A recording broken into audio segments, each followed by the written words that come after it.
जानिए महाभारत युद्ध के 18 दिनों में क्या क्या हुआ था।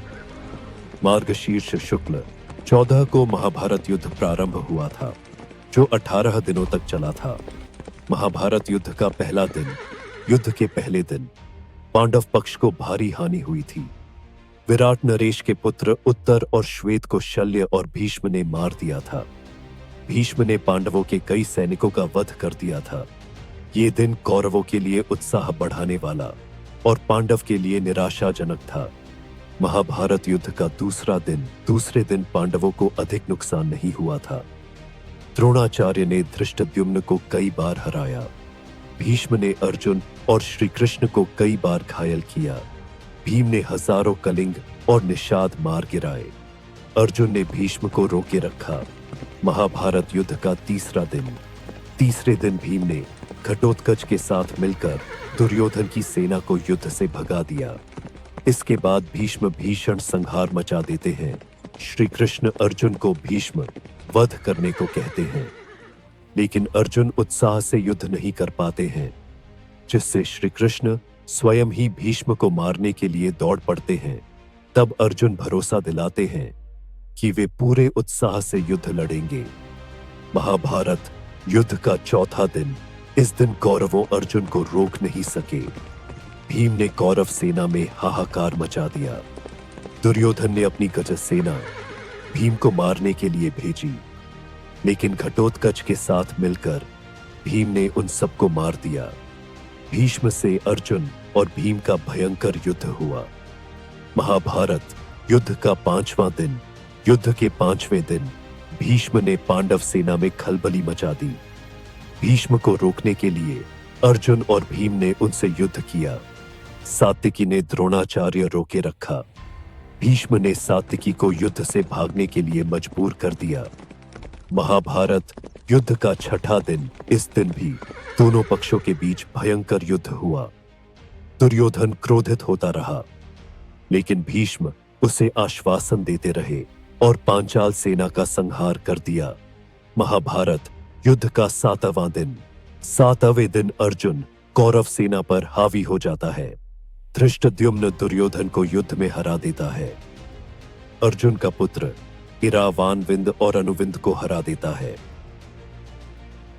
दिन के अंत में भीष्म पांडव सेना पर हावी हो जाते हैं। महाभारत युद्ध का आठवें दिन भी भीष्म पांडव सेना पर हावी रहते हैं। भीम धृतराष्ट्र के 8 पुत्रों का वध कर देता है। राक्षस अम्बुलुष अर्जुन पुत्र इरावान का वध कर देता है। घटोत्कच दुर्योधन को अपनी माया से प्रताड़ित करता है। तब भीष्म की आज्ञा से भगदत्त घटोत्कच, भीम, युधिष्ठिर व अन्य पांडव सैनिकों को पीछे ढकेल देता है। दिन के अंत तक भीम धृतराष्ट्र के 9 और पुत्रों का वध कर देता है। महाभारत युद्ध का 9वां दिन, 9वें दिन दुर्योधन भीष्म से कर्ण को युद्ध में लाने की बात कहता है। तब भीष्म उसे आश्वासन देते हैं कि या तो श्री कृष्ण को युद्ध में शस्त्र उठाने के लिए विवश कर देंगे या किसी एक पांडव का वध कर देंगे। युद्ध में भीष्म को रोकने के लिए श्री कृष्ण को अपनी प्रतिज्ञा तोड़नी पड़ती है और वे शस्त्र उठा लेते हैं। इस दिन भीष्म पांडवों की सेना का अधिकांश भाग समाप्त कर देते हैं। महाभारत युद्ध का 10वां दिन, इस दिन पांडव श्री कृष्ण के कहने पर भीष्म से उनकी मृत्यु का उपाय पूछते हैं।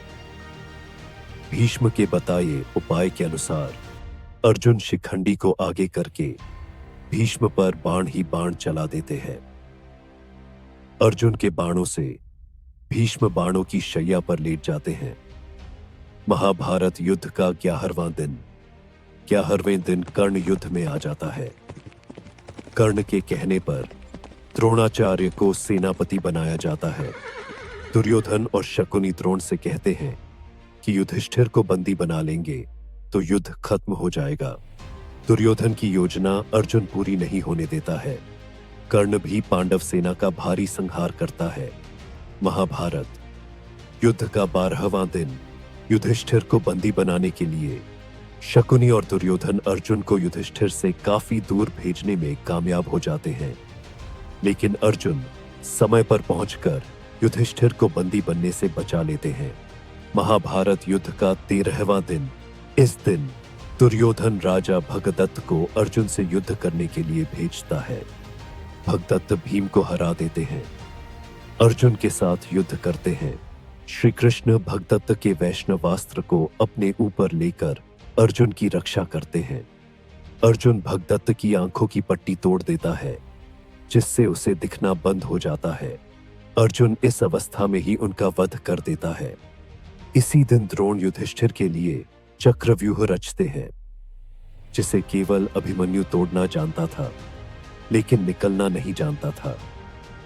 युधिष्ठिर भीम आदि को अभिमन्यु के साथ भेजता है, लेकिन चक्रव्यूह के द्वार पर जयद्रथ सभी को रोक देता है। केवल अभिमन्यु ही प्रवेश कर पाता है। वह अकेला ही सभी कौरवों से युद्ध करता है और मारा जाता है। पुत्र अभिमन्यु का अन्यायपूर्ण तरीके से वध हुआ देखकर अर्जुन अगले दिन जयद्रथ वध करने की प्रतिज्ञा ले लेता है और ऐसा न कर पाने पर अग्नि समाधि लेने को कह देता है। महाभारत युद्ध का 14वां दिन। अर्जुन की अग्नि समाधि वाली बात सुनकर कौरव जयद्रथ को बचाने योजना बनाते हैं। द्रोण जयद्रथ को बचाने के लिए उसे सेना के पिछले भाग में छिपा देते हैं, लेकिन श्री कृष्ण द्वारा किए गए सूर्यास्त के कारण जयद्रथ बाहर आ जाता है और अर्जुन और वध कर देता है। इसी दिन द्रोण द्रुपद और विराट को मार देते हैं। महाभारत युद्ध का 15वां दिन। इस दिन पांडव छल से द्रोणाचार्य को अश्वत्थामा की मृत्यु का विश्वास दिला देते हैं, जिससे निराश हो द्रोण समाधि ले लेते हैं। इस दशा में धृष्टद्युम्न द्रोण का सिर काटकर वध कर देता है। महाभारत युद्ध का 16वां दिन। इस दिन कर्ण को कौरव सेनापति बनाया जाता है। इस दिन वह पांडव सेना का भयंकर संहार करता है। कर्ण नकुल सहदेव को हरा देता है, लेकिन कुंती को दिए वचन के कारण उन्हें मारता नहीं है। भीम दुशासन का वध कर देता है और उसकी छाती का रक्त पीता है। महाभारत युद्ध का 17वां दिन। 17वें दिन कर्ण भीम और युधिष्ठिर को हरा देता है, लेकिन कुंती को दिए वचन के कारण उन्हें मारता नहीं है। युद्ध में कर्ण के रथ का पहिया भूमि में धंस जाता है। तब कर्ण पहिया निकालने के लिए नीचे उतरता है और उसी समय श्री कृष्ण के कहने पर अर्जुन कर्ण का वध कर देता है। फिर शल्य प्रधान सेनापति बने, जिसे युधिष्ठिर मार देता है। महाभारत युद्ध का 18वां दिन। इस दिन भीम दुर्योधन के बचे हुए सभी भाइयों को मार देता है। सहदेव शकुनी को मार देता है। अपनी पराजय मानकर दुर्योधन एक तालाब में छिप जाता है, लेकिन पांडव द्वारा ललकारे जाने पर वह भीम से गदा युद्ध करता है। तब भीम छल से दुर्योधन की जंघा पर प्रहार करता है। इससे दुर्योधन की मृत्यु हो जाती है। इस तरह पांडव विजयी होते हैं। इस तरह के रोचक किस्से कहानी जानने के लिए ओम श्री भक्ति ऐप को डाउनलोड करें।